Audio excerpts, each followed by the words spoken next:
Welcome to the 23rd episode, or 24th, who knows, of Born in Trouble, and I'm your host, John X. It's wonderful to be here. It's just wonderful to be here. Is that racist to say stuff like that if you're not even realizing that you're doing it? It's wonderful to be here. Anyway, we're going to start with Philadelphia, my man. Mr. Brooks with the good looks. I'm starting on the wrong foot already, man. It's gonna be a doozy. Apparently, it's not wonderful to be here because it would be racist to say that it's wonderful to be here. So it's not wonderful to be here. It's wonderful to be here, and of course, from Ohio, Mr. Reggie Wood. Good evening, everybody. Ohio. So, hey, fellas, how we doing today on this Monday afternoon? Lots of interesting stuff going on in the world today.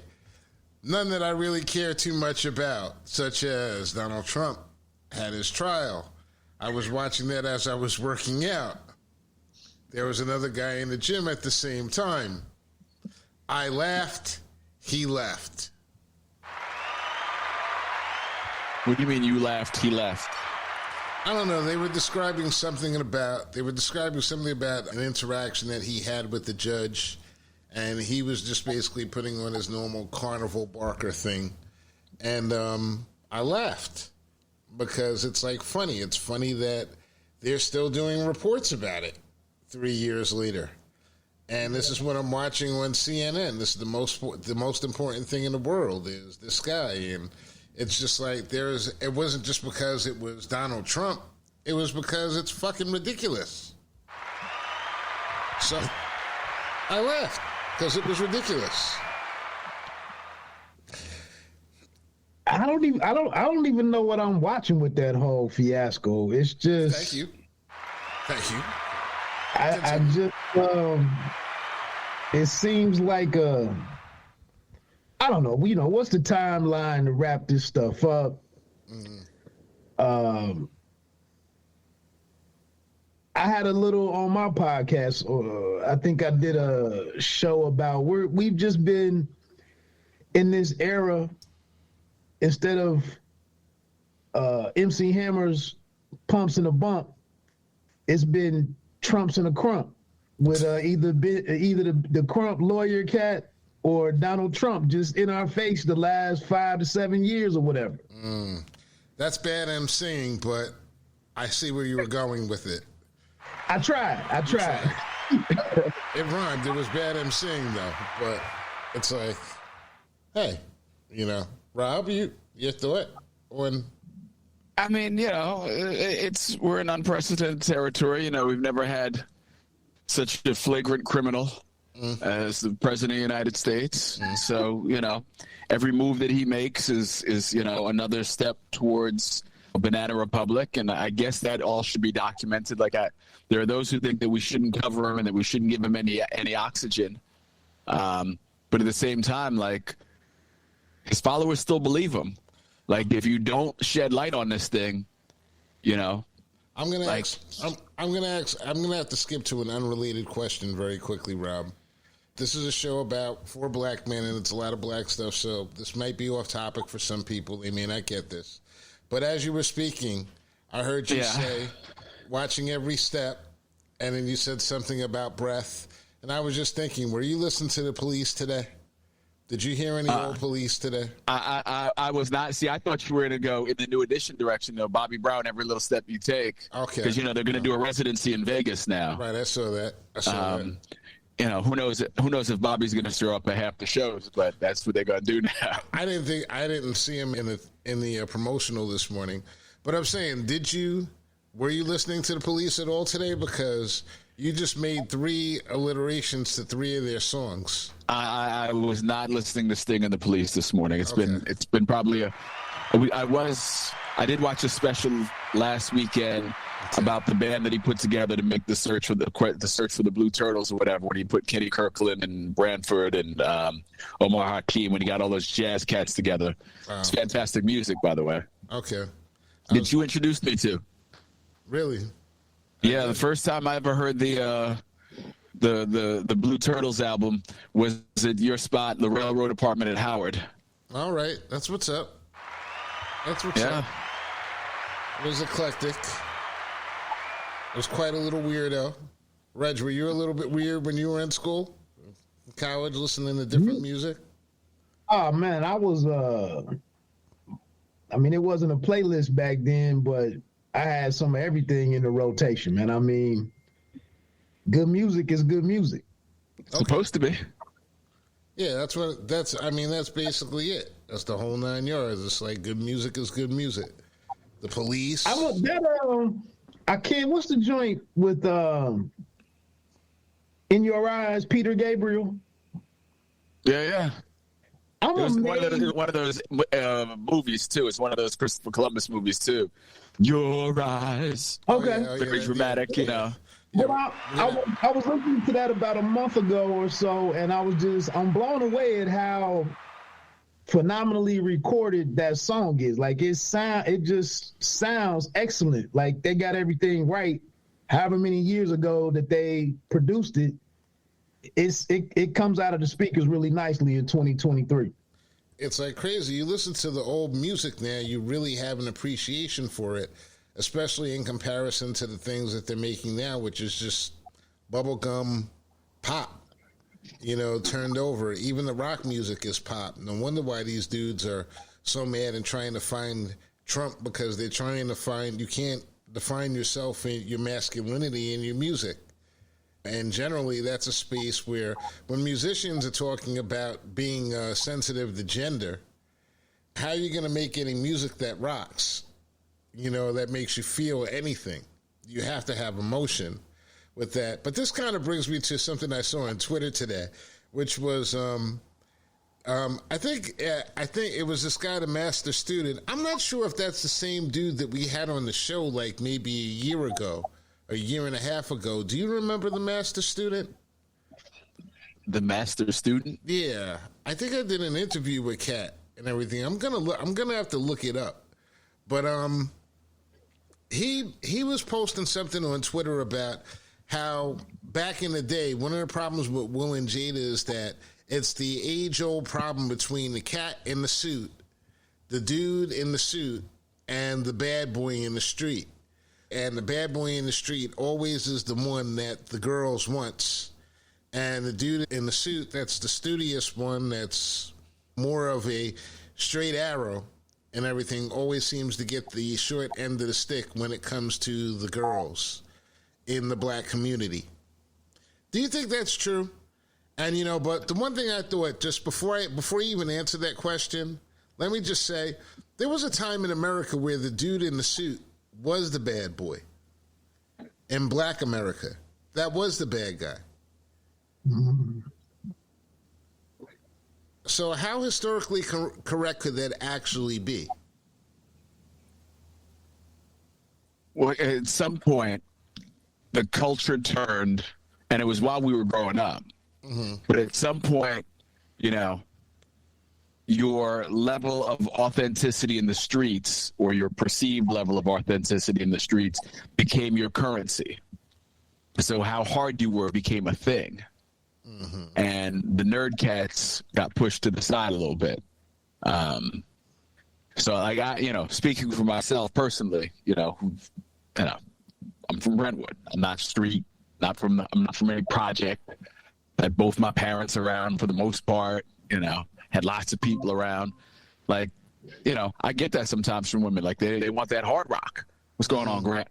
They want that hard rock, dude. And so you gotta push on them gently every once in a while. You gotta give them a gentle face plant, not lyrically, not physically, but you gotta, every once in a while, you gotta remind them that, just cause I ain't hood, just cause I wear the suit, don't mean that I'm gonna let you just walk all over here.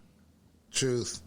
And speaking of wearing a suit, the City Wind King, Detroit Firefighter Supreme, Mr. Grant Lancaster, how you doing tonight? I'm good, man. What it do? I'm kind of bummed, man. I was kind of hoping that you was taking a head break.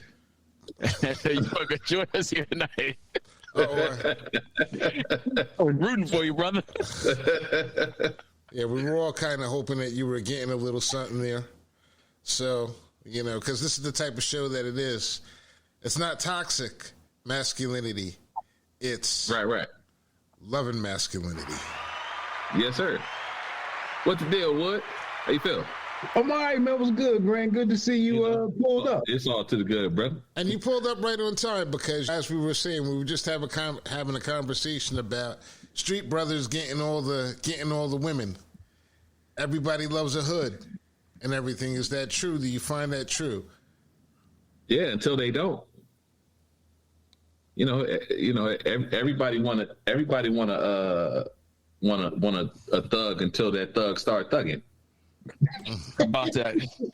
How about that? Good answer. Yeah. Till you clean it up the mess by yourself, because he is otherwise detained. Yeah. But I mean, my thought was also too: are the two things mutually exclusive? Like, is it such a thing as being like either or? There's no mean like nice guys out there. People cross the lines. We knew dudes who was hood, but they had some charm. They wasn't necessarily thugging, but they was street as hell. Reg, what you got to say about that, bro?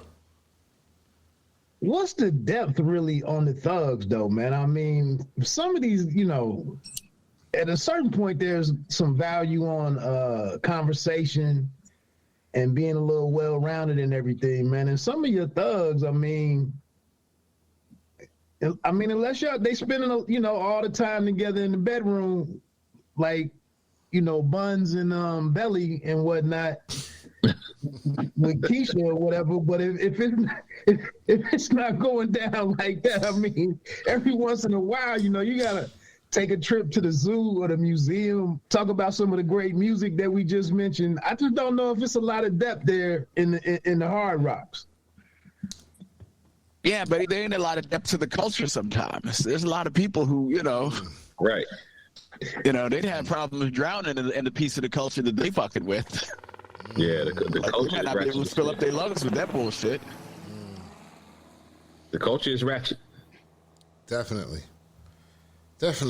Well, unfortunately, I'm very resident romantic on the show, though. So I just threw my perspective out there. Well, Grant kind of killed all the romance when he showed up for the show. We were hoping that, in our minds, we were hoping that there was some romance going on there. Look, I could have kept it going, man. Just saying, I could have kept it moving. I mean, we appreciate the fact that you're here. Yeah, this is dedication. We're kind of hoping that, but that you tripped into something, soft. Yeah, something soft. I mean, part of this whole show is that we try to kind of live vicariously at different times, and it's not toxic love. Right. It's not toxic masculinity. It's just loving masculinity. It's just like this is what we do, right? Absolutely. We've forgotten a lot of aspects of black culture. There was a famous student of Georgetown who once said, "We are loving people," in describing relationships between black men and black women. We are loving people. That kind of encapsulated everything. So let's remember some of that in these times of strife and struggle. When you find yourself in times of struggle. What? You going back to the upper room? What? No. So, Rob, man, you're getting ready to go back to work. You work for a university there, Drexel. They had a problem with Jewish students there? They're having problems on a lot of these campuses in Philadelphia. It's, this is somehow this topic, we've allowed one group to sort of run off and create their own narrative around this topic. And there can be no other opinions about it.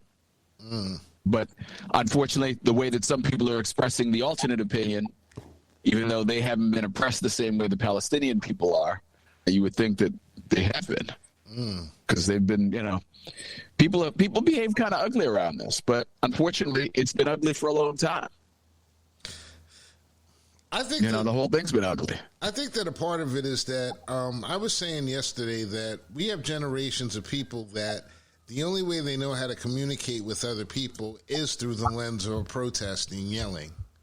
And by design, that doesn't allow for conversation like we have here right now going on. It doesn't allow for the minutiae to even sink in or seeping. So, I mean, you go into the numbers, and it's not really a positive thing around the world for the opinions. It's like more like 80% of the world is against what's going on in that region of the world right now and the decisions that are being made. There are literally like 5 countries that are saying anything other than ceasefire and stop what you're doing. And it's just rolling on because it's like it's going to roll on until it's complete. That is the actual thing. But do students have the right to be accosted as they're going to class? Is it really on them? Is it really on those students? Was this kind of an East Coast, like probably, I don't know, maybe Philly and eastward? Is it kind of isolated to that? Because I'm here in the Midwest, man, and like the whole, I wouldn't know a Jewish person just by looking at somebody. I just wouldn't know a Jewish person. So I just feel like here in the mid, and you up in Detroit, but that's a bigger metropolitan and whatnot. But I'm just not near to where angst towards Jewish people is something that's a constant thing. And so I'm kind of just... I don't even think you can really say honestly that it is even a thing. Because if you don't see it, then it's not a thing. It's something that you're talking about. It's sort of like the whole situation. It's like if a tree falls in the forest and you're not there to see it, did it actually fall? And that's not just to say that these people are just like crying wolf. Obviously, there's something going on. But this is what we hear as black people most of the times in these situations, right? Did someone actually do anything? Did you Sure. actually see it? It's like, if we're going to run with these metrics, I'm just trying to run with these metrics on the same level. That's all. So I'm not saying what's the background of the victim? Yeah, I'm not saying that nothing did happen. I'm just saying that obviously, and that's the reason why I'm asking Rob, because I know he has some type of... They've had some incidents on campus. They've had some graffiti, some anti-Semitic graffiti. I mean, opinions run high on this. Right. As well they should. This isn't a simple situation. And unfortunately, all of us here on this call are far too familiar with what happens when you live in a community where you don't truly where you have freedom, in the very broadest sense. Yes, we have freedom and we're protected by the same rules as everybody else. But in the reality and the practice, our communities are not shown the same grace as other communities are. And when you live in that type of community, eventually that's got to boil over. Well, I think it's important to actually watch and see how those communities are treated in times of trouble like this. So that way we know what we should be asking for when it comes down. Not to say that there's going to be some type of mitigation that happens, but I've seen a lot of things like, for example, my whole problem is that I'm not down with anybody that feels like you're better than anyone else. It just doesn't sit right with me, because everybody thinks they're better than somebody else. The Muslims thinks they're better than the Jews. If you're living in a Muslim country, in a Muslim area of the world that has that ideology, nobody can tell you anything about a Jew being worth more than a regular person who is a Catholic, for example, or a Christian. And if you're in a place where they practice hardcore Christianity, well, both of those groups can go kick sand and kick rocks when it comes to who's going to be first into the kingdom of God. This is the mythical or the spiritual kingdom of God that these people all aspire to. Everybody feels like they should be first. And I don't know, it just seems to me like, from a common sense point of view, that's where all the killing starts. Am I wrong? Nah, I think you spot on. Spot on. Yeah, I mean, people kill in the name of religion more than anything, right? Kill in the name of superiority more than anything else. We've got quote unquote white supremacy that feels that that all other races are inferior, and it gives them license to go out and do anything to anyone of any person of color. And there's a justification that's built into that. And now this is what we're seeing at Drexel University. We're seeing these people this is a place where they feel like there's a heavy concentration of Jewish students. So now they're going to go after those Jewish students. See, that's the thing, though. It's not even that there's a heavy concentration. It's just folks whose passions have run too high, taking whatever shots they can. Because, I mean, that's not really, it's not even there's a concentration there. There are some, but it's not. Because I was going to say, not even knowing, it's always anti-nigga shit in a place where it ain't no niggas. You know what I mean? It's always anti-Jewish shit in a place where it ain't really that many Jews, because typically there's kind of a mob mentality that goes on, right? Somebody throws a rock, somebody else throws a bottle. Before you know it, cars are burning. Right. You know what I mean? It's just kind of the group think takes over.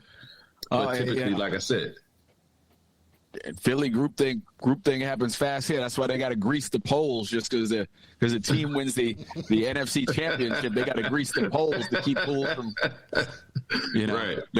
They love them. They love the mob here in Philadelphia. They love to just get out there and but don't we see what happens. My point is, though, don't we love a mob in America now? To a certain extent. We've got every group of people, no matter what their ideology, all the extremists have learned by marching on the streets and yelling at the top of their lungs, complaining. Right, but that's what we do now, though. You know what I mean? We do it on social media, and we do it in real life. You know what I mean? On social media, you're able to find that tribe that agrees with whatever ideology you pick. Yeah, social media has helped you find your echo chamber. Right, exactly. You find a repeater so that you start hearing the same idea over and over again. You start thinking that everybody thinks this way. Exactly, because that's all you're hearing. So, go ahead. Similar to what you're saying. So, like, I saw it was a clip of Don Staley talking about because everybody is just out here fighting for the piece of the pie that they want. And so Don Staley was on something and was just mentioning that she would like to have more networks involved now that the WNBA's TV deal is ending and they can negotiate their next deal. She's like, we really need more networks to get involved, or else we just have to take whatever ESPN wants to give us. So we're just hoping that we could attract some more into the discussion to be able to drive up she's looking for a stalking horse. So this guy comes on, happened to be a white guy, and it's just like tries to reword what she stated into I can't even remember what this cat was even talking about. But I was like, so we go back and forth a couple of times because I'm like, you're basically too impatient. Even though this has nothing to do with you. You don't watch the games and I don't watch the game and none of us watch the game. So what? I mean, that's probably the truth. But for her to be able to explain or voice her concerns so she can try to get, so she can try to address her best interests, we should be able to do that here. But you just came in and just hijacked her point because you just angry about whatever. And like Grant was saying, we just go from situation to situation, just mobbing up, and needing to get in on the action, and we really don't even have any skin in the game. None. But what she said was business 101. If I went to go get a contractor to get my bathroom remodeled, I'm gonna let them know that I'm getting 3 or 4 different quotes on this. So you just don't give me, you just don't get. Yeah, you just don't throw whatever number you feel like at me. Exactly. So she's just doing the reverse of that. But because she's a woman, And because the WNBA is something that you hate or it agitates you, these women are getting in the way of your day-to-day, she's not allowed to use the free market principles and whatnot to try to negotiate on her and her constituents' behalf.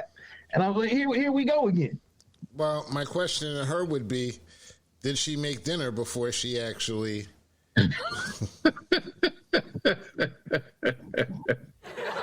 The brother was born in trouble, and he gonna stay in trouble. What did I say? No, but I mean, listen. My question for Dawn would be, hey, my statement with Dawn would be like, yo, you've got to get your people to support this product. Because unfortunately, even at the highest levels, the audience just isn't there anymore.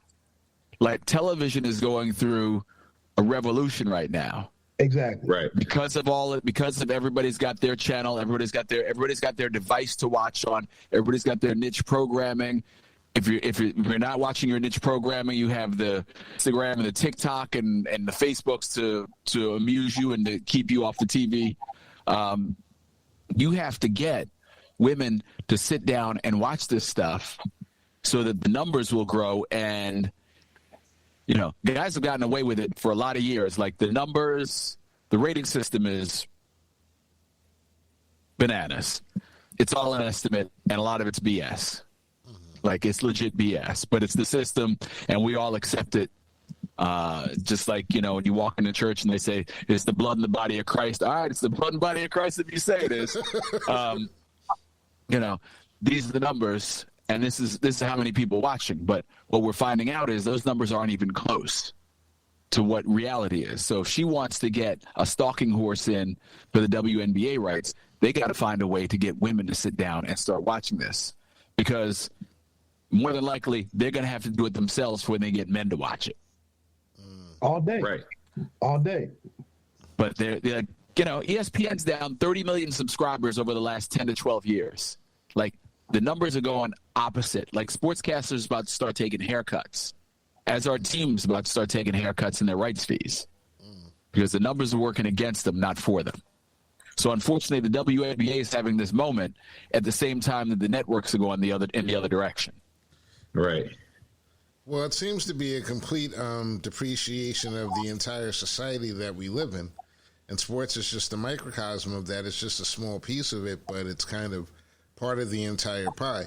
I had a conversation today because in my business I know you guys, this doesn't really relate to you, but in real estate, they just had a landmark lawsuit case that just broke the other day, and it's got all these different realtors, like, you know, throwing their hands up in the air, because what they did was that they've stated now that if you want to buy a home, that house, the person that is the agent that brings you in, the buyer's agent, you have to pay your buyer's agent out of your own pocket now. So this way, because someone filed a lawsuit and said, as a seller, why should I be paying the buyer's agent's fee? But it's all worked up into the pie. But now what they're doing is that, so now if you're going to go out and you're going to show a property, you as someone who's looking to buy a home has to come into an agreement with an agent. Supposedly, this is how they would like it to work. So that way you would pay that person, say, commission that's commensurate with, to say 3% or 2 or 3%, whatever they would get normally. And you have to put that on top of all your other costs. So in some places, what that does is that leaves an opening for you to actually remove some new home buyers from out of the market. And it allows people with more money. It's another way to basically stop people from actually buying homes and gaining equity and gaining wealth. And the reason why I say that it correlates with what you were just saying about the numbers, it's because people can't really afford, with what they're doing with the economy and keeping everyone at like such high DTIs, 80% DTIs, what it does is it stops people from having money to relax and do things like watch a ball game, go to a ball game, pay for their families. And as such, they're not invested in the distraction any longer. So now the numbers are trickling down to the other markets because it's an elite thing. Well, and there's all, I mean, with the television thing, it's there's too many options. Like once upon a time, you had 3 channels. That was it, man. Exactly. So it was easy to get half the country to watch one program. Right. You know, somebody was ranting about the World Series the other day and how awful the ratings were, and it's the least watched World Series in a long time. Mm-hmm. But on 4 of the 5 nights that it aired, it was still the most watched program on television. Right. So it's still the tallest midget still. Right. So sports is a valuable property because it brings more people, brings more eyeballs to the set than anything else. But all those numbers are shrinking all the way across. Like, you know, people talk about the last episode of MASH and how many people watch the last episode of MASH. You'll never get that many people to watch the finale of any one show anymore because it's just there's too many divisions. There's too many other things to watch. Yeah, there's 167 channels. Well, here's the thing though, with like the prices and salaries so high, is it going to be justifiable to pay somebody in baseball $40 million to pitch every 5th day? That's going to stop. That's going to have to come down because so take the Arizona Diamondbacks. Bally Sports is in bankruptcy court right now. You want to talk about some corporate greed and hustling. The folks at Sinclair buy the network, spin it off as a separate entity, charge all these management fees and whatever. Basically, they're bilking money out of the company. They know this company's going under. They're bilking millions of dollars in management fees and back office charges from them. Now they want to pick it up. Now the Diamond's in bankruptcy court. They want to pick it up for pennies on the dollar. But my man at the Arizona Diamondbacks, who's, their RSN is the Bally's, and they've been dropped by Bally's already. He's like, look, I don't know what we're going to get next year for our television rights, but I know this. It ain't going to be what we were getting in the past. And I don't know if it ever will be again. And that's the reality that this year, there are 16 teams looking at that possible reality right now in baseball and in the NBA. So at some point, all of this has been driven by TV money. All these salaries have been driven by TV money. TV money is going to go away. We're going to have to go back to the table. Like the NBA is good because they got a salary cap that's all based on the income that the league gets. But like in baseball, they're going to be a blood fight because the players are all going to say they're rich, they can afford it anyway. And these owners, a lot of the smaller owners are being driven out already anyway. All right, hold it right there. Reg, they're going to flip that over to the entitled athletes are the ones that are now causing the game to actually like go down, sort of like something you've seen in boxing with the entitled. People got tired of Mayweather at a certain point. They get tired of these guys coming out and having these big spectacles and getting this big money, and you're not getting it. Do you think it's fair to blame the entitled athlete? And Grant, I want you to follow that up. Yeah, as Rob was talking through that, I'm like, this is exactly what's transpired with boxing over the last 5 or 6 years, with HBO exiting in maybe 2018-ish. And now here on December 29th, Showtime Sports they're shuttering that. And, kind of starting with the Pacquiao and Mayweather fight, where it took some 5.5, 6+ years to get this fight. We get there on fight night, and then it's really not a memorable fight in the annals of boxing. Nobody ever really talks about Mayweather, Pacquiao. And increasingly, that's basically what the business model has gone to for Premier Boxing Champions, has been the boxing provider to Showtime. You've put all this responsibility to pay. You put all of it on the fans to pay for everything. And now we're getting 2 guys in here facing each other, and we're paying $75. None of them were along the way with Floyd pushing that price point up from $49, $99, $59.99, $69.99. None of them were there. They just come in at the top. The same way that Rockaware came in with Polo, we got $90 jeans, and you just been making art. You just been making clothing for a summer now. But anyway, not to get off track. Yeah, it's exactly. To me, it's some short-sightedness, some entitlement that you can sit here as fighters, and you can't go and. What else can you go and do? And then you don't even want to show up and perform. Tyson Fury just 2 weeks ago. $80 fight, This man didn't train for 12 weeks, went in there and got beat up on by an MMA guy in his first boxing match. And now it's egg on the face of the boxing community that the quote-unquote baddest man on the planet just got roughed up by a dude fresh out the octagon. Well, what do we do with this? Well, you know what's interesting about that, and Grant, I want you to follow this up, because based upon what the both of you said, it seems to me like finance is a big thing with both of these things, and I think that the evolution of it's kind of interesting, because boxing is a sport that generally it had a lot of betting, and Grant, you're actually like very active in the sports betting with the football leagues and everything. And it seems to me like, don't you think that that's something that might even actually save sports, or it could be actually the only thing that's actually holding the sports leagues together are the betting places? So along those lines, this is where I think baseball has kind of dropped the ball. They're probably going to pick it up soon. NFL jumped right in bed with it. NBA is starting to get on board with it. But sports gambling is really now what brings the layperson. So you don't have people that are just diehard sports fans like we are. This younger generation, they not like that. No. Right? They ain't trying to sit down and watch no 3-hour fucking football game, 3-hour baseball game. You know what I mean? Like they trying to read some stats, try to figure out how they can place this bet and win a few dollars, and that's it. They don't want to watch they don't necessarily want to watch the contest. No. They want to watch the scoreboard, and hopefully they'll win some money. But they don't want to watch a team suck for 12 years, neither. Right, exactly. And like is like you say, so there's with this, and particularly with football, they're not even playing football the way football was played before, right? Like now the NFL is pushing flag football ridiculously now. And it's because the NFL knows that something is going to have to change. If they can't come up with something to stop all these concussions and everything, I mean, there's a whole lot of things that are going sideways with sports because of money, right? It's just so similar to hip hop.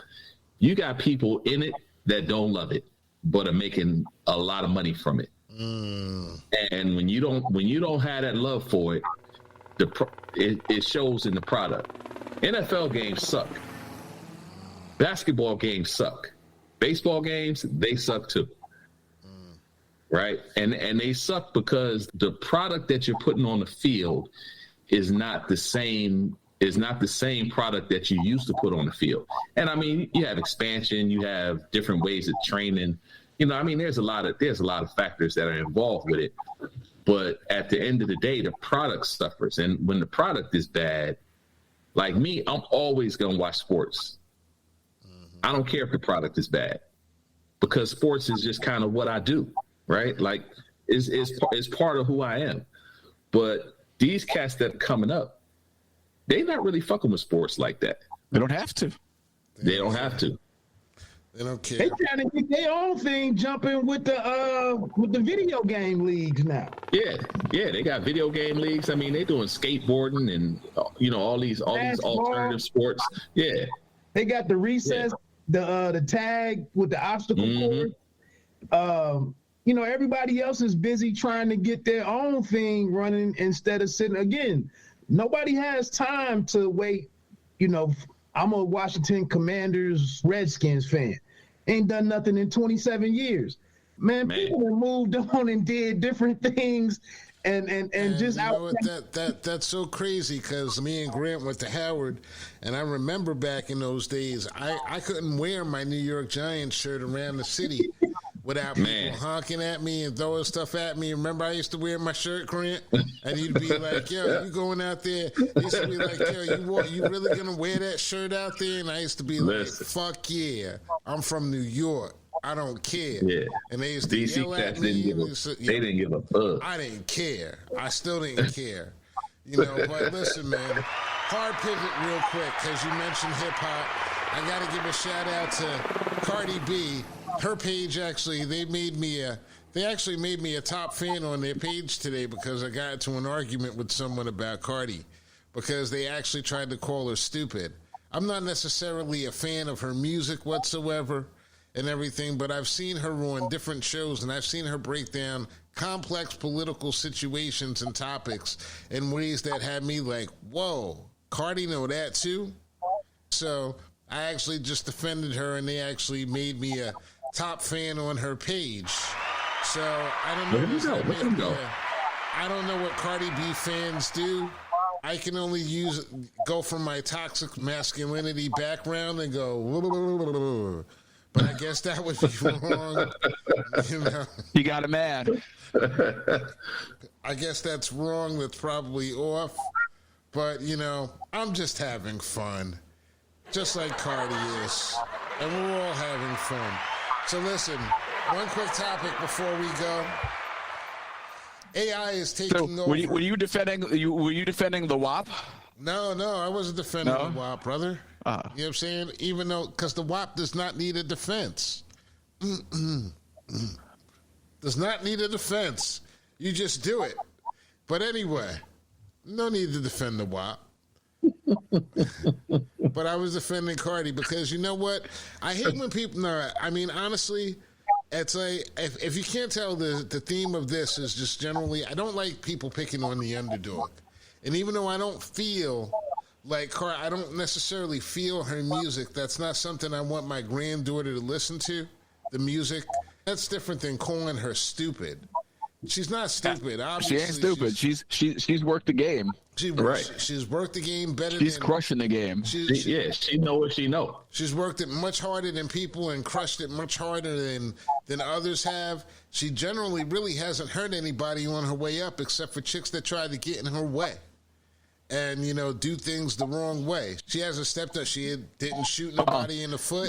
There were those dudes that she was robbing when she was a dancer, but that's neither here nor there. But you know what? Listen, if you simping, you simping, bro. Come on now. It is what it is. What you doing? What you doing out there? Why are you open like that? Why is it going down like that in the first place? You simping. I don't have no sympathy for that. You know what I'm saying? You losing. You losing. Everybody, sometimes it's got to be a winner sometimes. But that's before. And, I'm just talking about her now. She's not a dumb person. No, not even close. Whether you like her, whether you dislike her, calling her dumb is just like, I just hate when people do that. Even your enemies, if your enemies are smart, you don't call your enemies dumb just because you're just mad at them. We used to have a certain thing. That's part of the respecting your enemies. If you don't know your enemy, if you know your enemies and you don't respect your enemies, you can't defeat them. You can only basically bump heads with them, but you'll never defeat them because you don't take the time to even understand them. You don't respect them, so you're always going to lose. I think all of this kind of stems from, I think, the Kardashians, man. Like, I think those were the underdogs that blew everything up. I mean, they just announced that deal with the NBA. I don't know how they the sponsors of whatever this is. Right. But yeah. I think when people sit here repeatedly, us everyday folk, you see the certain individuals that can make it across the line and you don't think that they worked hard. And you don't think that they have any discernible talent, and people we just kind of like hating that now. You just hating. We can't figure out how to blow up our thing. Hating because you're sleeping. You know what I'm saying? I don't begrudge people. I've never begrudged people their success. I think that's the cheesiest thing on earth. You know what I'm saying? I can't even sit down with you. I can't even build with you if you like a hater type person. I just can't. But that's just, it just is what it is. And, like Cardi, you know what I'm saying? She do her thing. I got much respect for her. I have much respect for her for how she's built her business and the things that she does and everything. It just is what it is. Doesn't mean that I'm actually in love with Cardi. Some chick tried to say it's because it was all rushing down to my loins. And I'm like, yo, B, I'm like, that's how you get got. Because you're confusing naked with stupid. And the two don't always go hand in hand. So here's a thought. the WNBA. What if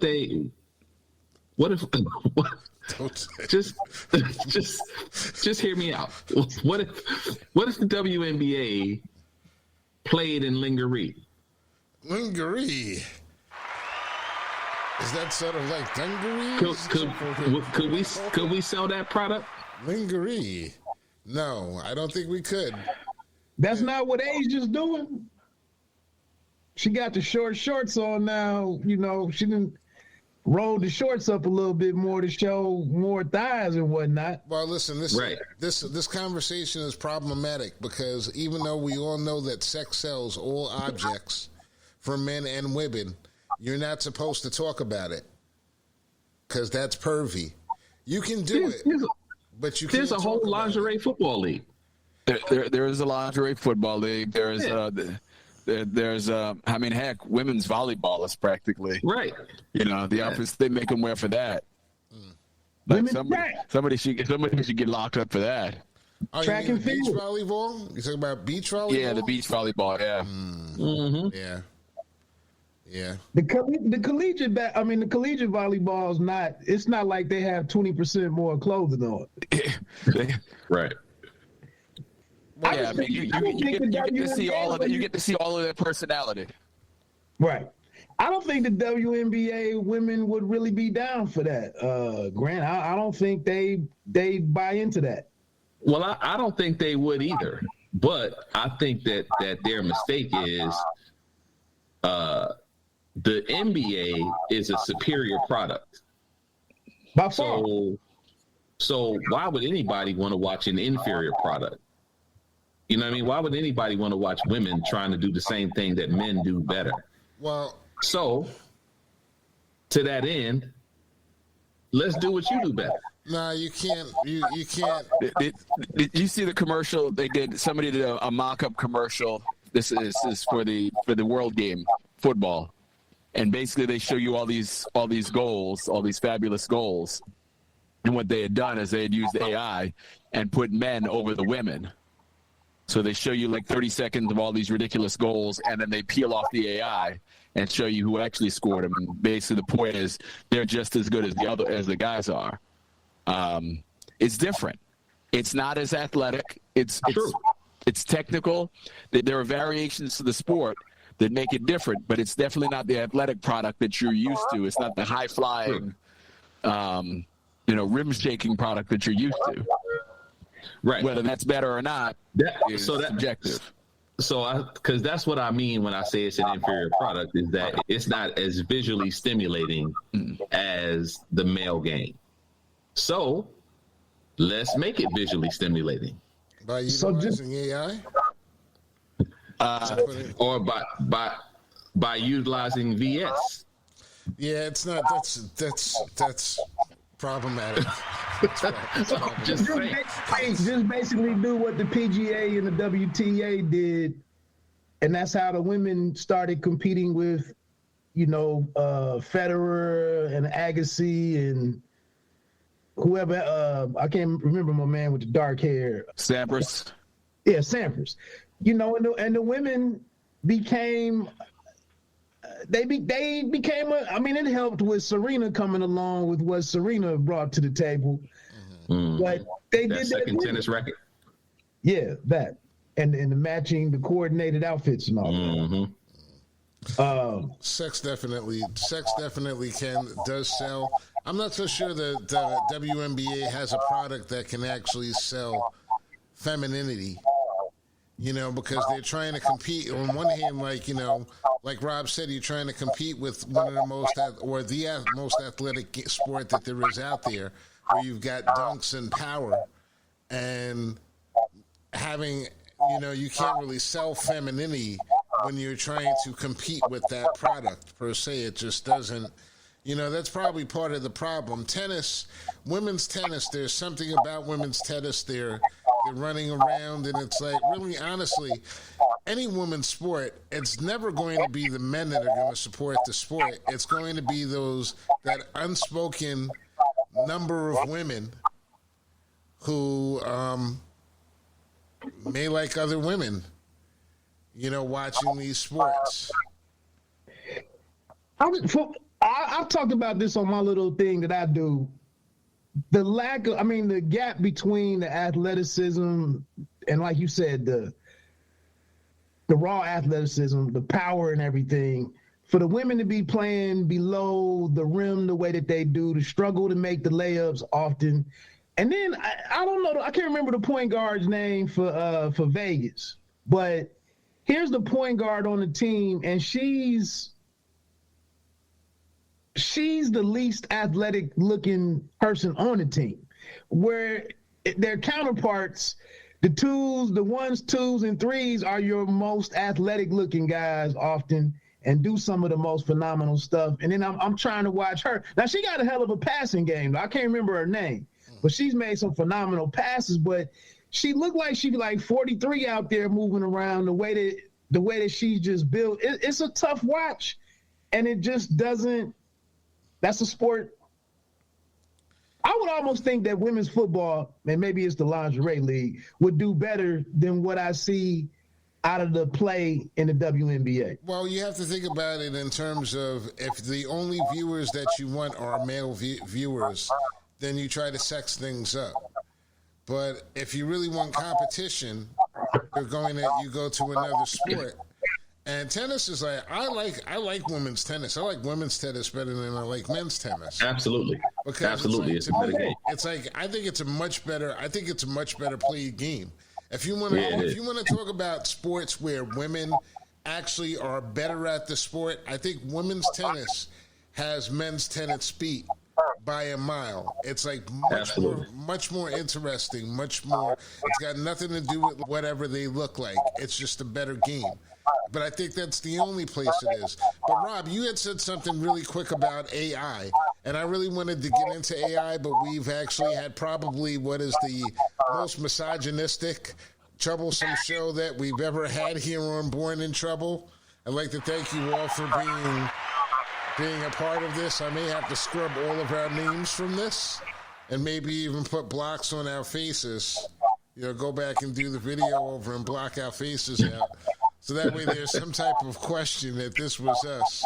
But, and that's only because of the times of what it is. We haven't said anything I think it's terrible.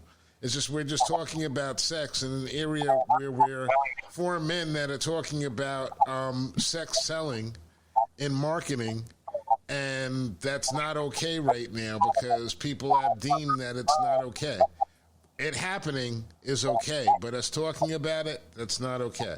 But anyway, AI, in terms of how they did that, AI is actually taking over most of these jobs in these workplaces. 54% of employees that their companies are using AI have no idea how the company is using AI.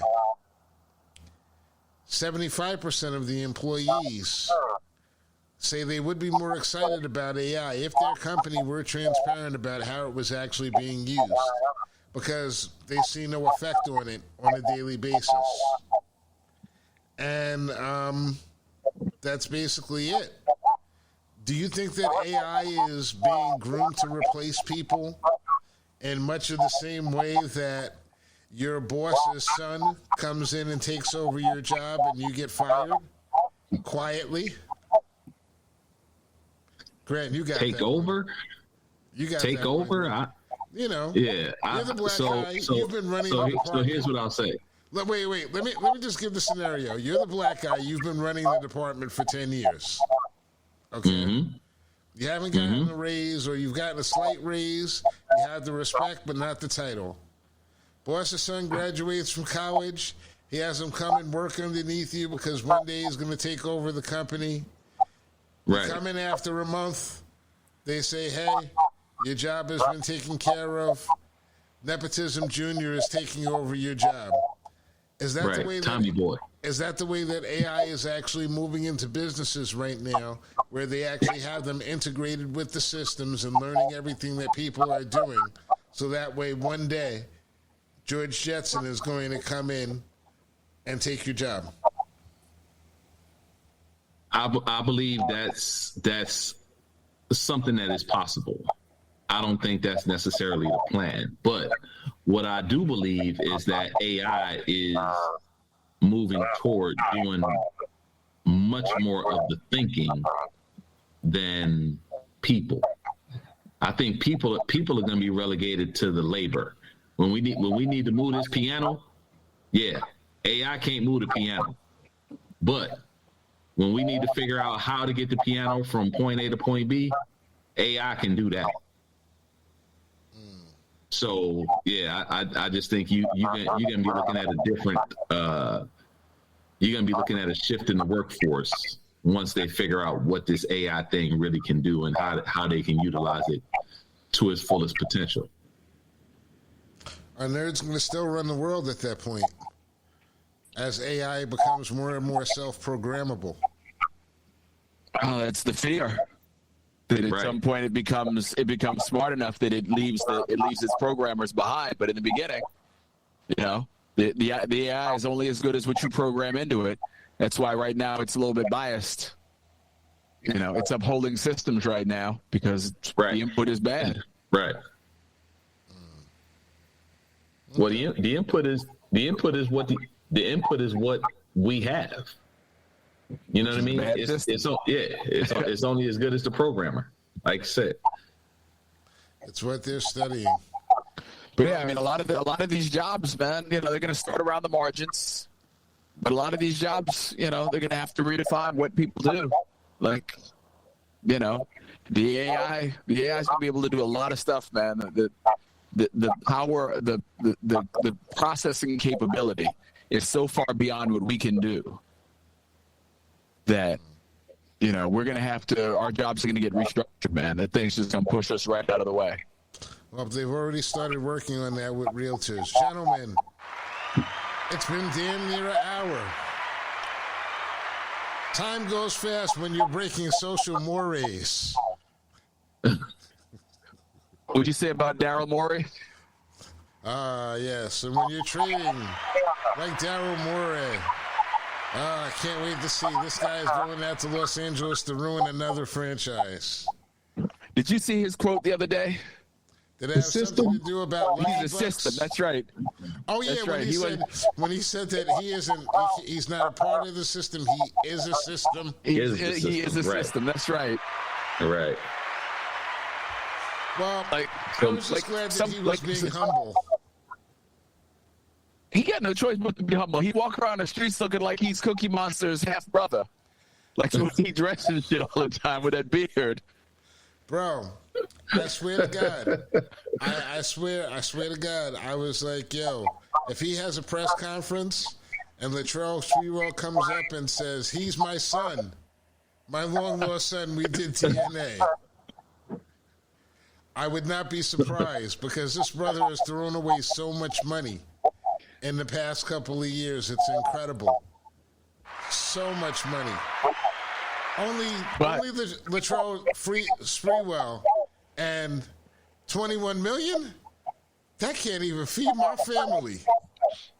Comes in even close to what James Harden has done. And that was only a statement. That wasn't even really that much money.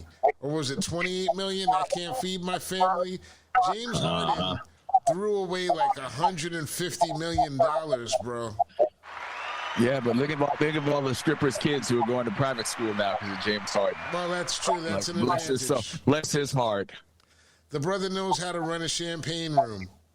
I would take everything bad I've ever said back about James Harden if he would let me hang out with him in the champagne room and treat me like one of his boys, as it's been reported how well he treats his boy just one night. And I would take everything back I said about James Harden. But then, of course, as a true child of 2023, the next day I would have to start talking bad about him, all over again, because guess what? My word don't have to mean shit today. This ain't 1980 no more. It's not 1990. You don't have to be a man of your word anymore. You can say any goddamn thing you want. You can make up any statement that you want, and you don't have to fucking hold back on it. You don't have to, keep your word or whatever. This is the generation, so we may be a little bit wrong when it comes to sexual mores and running bikini WNBA contests during the season next year as a way to boost ratings. But guess what? My word means something. And on that note, from Philadelphia, Pennsylvania, Mr. Brooks with supposedly the the birthplace of liberty. The birthplace of liberty. Supposedly. I understand right now that's Tel Aviv. But Mr. Robert Brooks. No comment. That's right. From Ohio.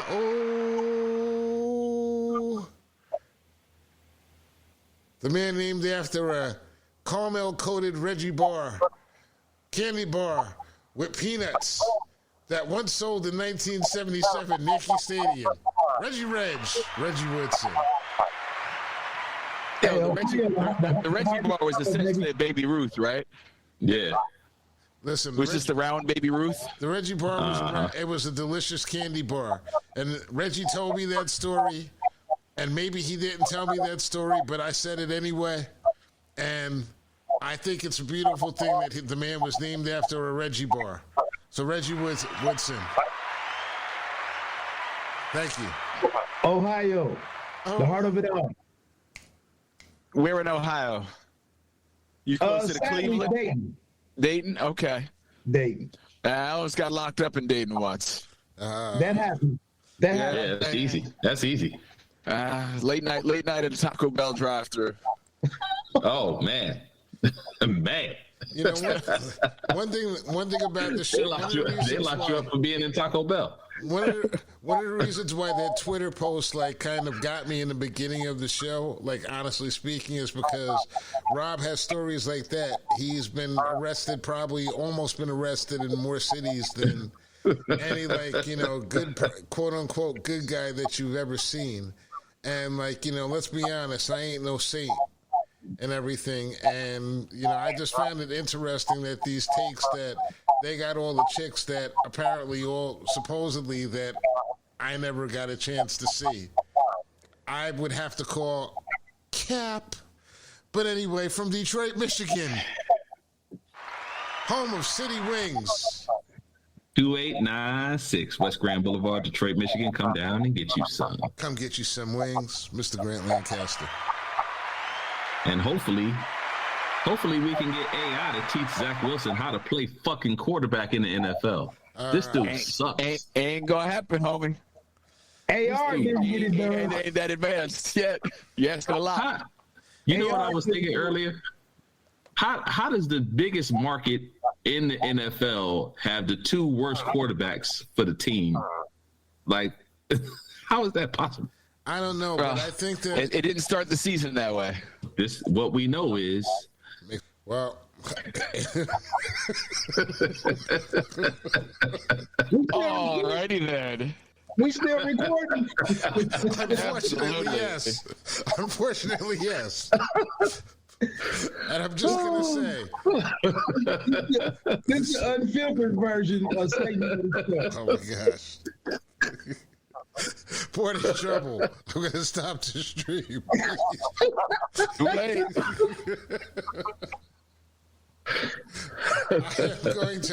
I am seriously going to have to consider taking that video down. This was possibly the worst, most inappropriate recording